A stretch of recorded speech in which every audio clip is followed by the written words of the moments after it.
আজকের এই শহীদ মিনার থেকে দাবির প্রতিবাদে তাদের যেই স্লোগান, যেই দুর্গাপূজার সামনে রেখে তাদের নিরাপত্তা জোরদার করার জন্য ডক্টর মোহাম্মদ ইউনূস স্যারের কাছে তারা এই সমাবেশ থেকে তাদের বিভিন্নভাবে তারা দাবি জানাচ্ছে যেন সামনে পূজাগুলা মণ্ডলের জন্য নিরাপত্তা দেওয়া হয় প্রশাসনিকভাবে, এবং তাদের মূর্তিগুলো যেন কেউ কোনোভাবে যেন না ভাঙে।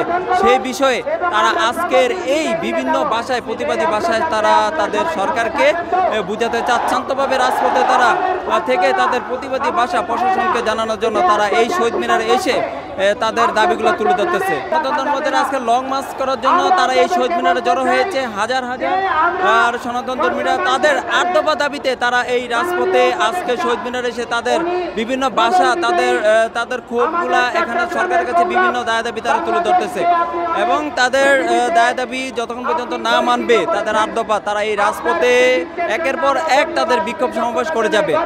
সনাতন ধর্মদের এই লং মার্চের মাধ্যমে আরও একটা বিশাল সমাবেশের মাধ্যমে তারা সরকারের প্রতি তাদের সহনীয় যে শান্ত যেই এই সমাবেশ তারা করতেছে, এখন দেশের অশান্তি শৃঙ্খলা না হয় ডক্টর মোহাম্মদ ইউনূস স্যারের কাছে তাদের ৮ দফা দাবি বিষয় তুলে ধরার জন্য তারা বিভিন্নভাবে তাদের বক্তব্য বিভিন্নভাবে তুলে ধরেছে।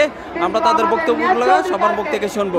হ্যাঁ, উৎসব যেহেতু এটা আমাদের হিন্দুদের সবচেয়ে বড় উৎসব বাংলাদেশে, এটা আমরা বরাবরই খুব সুন্দরভাবে পালন করে থাকি, কিন্তু এবার অনেকটাই আশঙ্কা, কারণ এইবারের মতো প্রতিমা ভাঙচুর আর কোনোবার হয় নাই। এবার পুজো হওয়ার আগেই মা দুর্গাকে বিদায় দিয়ে দিয়েছে।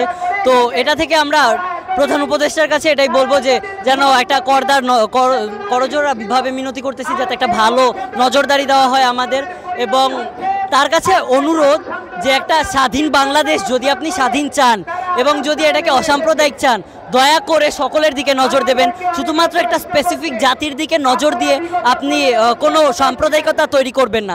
আপনাকে কোটা আন্দোলনের পর আমরা অনেক ভরসা করে আমরা বরাবরই চাইছিলাম যেন তিনি আসনে আসেন, তো তিনি আসনে আসছেন, এবং তারপর যদি আমরা তার এরকম একটা রূপ দেখি তো সেটা আমাদের কাছে একটা কলঙ্কের ব্যাপার যে আমরা ভুল জিনিস চাইছি, ভুল মানুষকে চিনছি।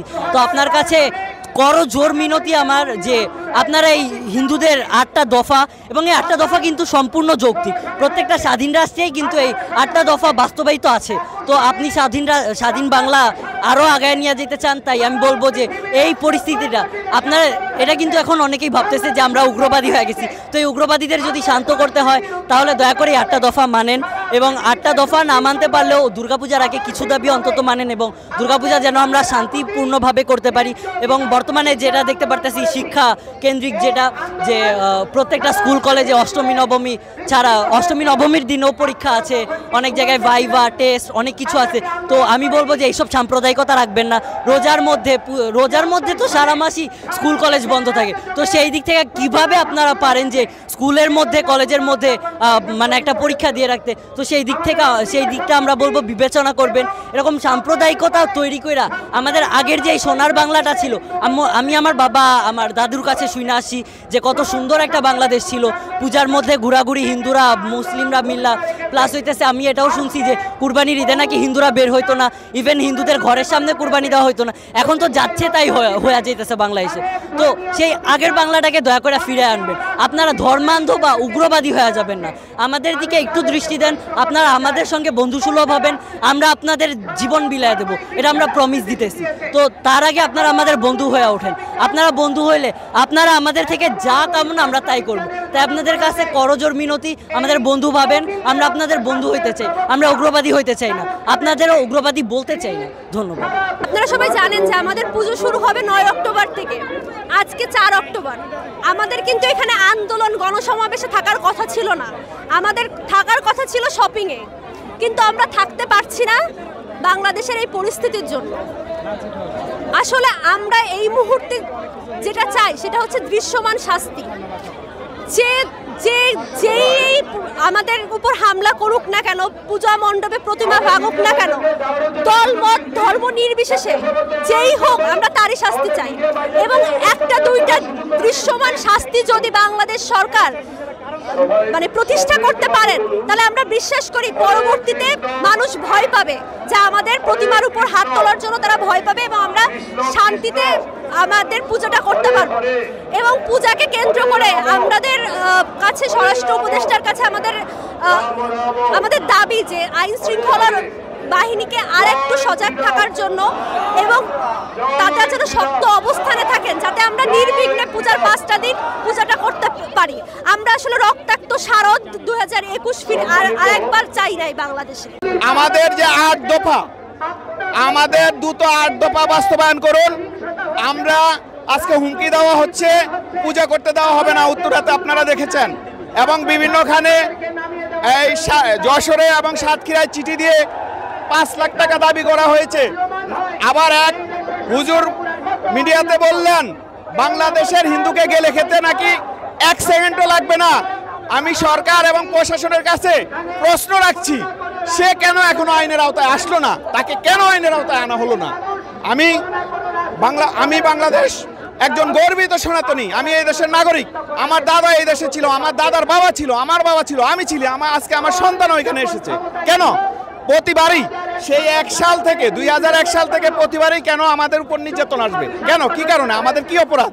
আমাদের একটা অপরাধ, আমাদেরকে সংখ্যালঘু বানিয়ে রাখা হয়েছে, যা আমাদের জন্য লজ্জা। আমি আবারও উপদেষ্টা এবং সরকারের প্রতি আহ্বান জানাবো, দ্রুত আমাদের 8 দফা বাস্তবায়িত করুন। সবাইকে ধন্যবাদ।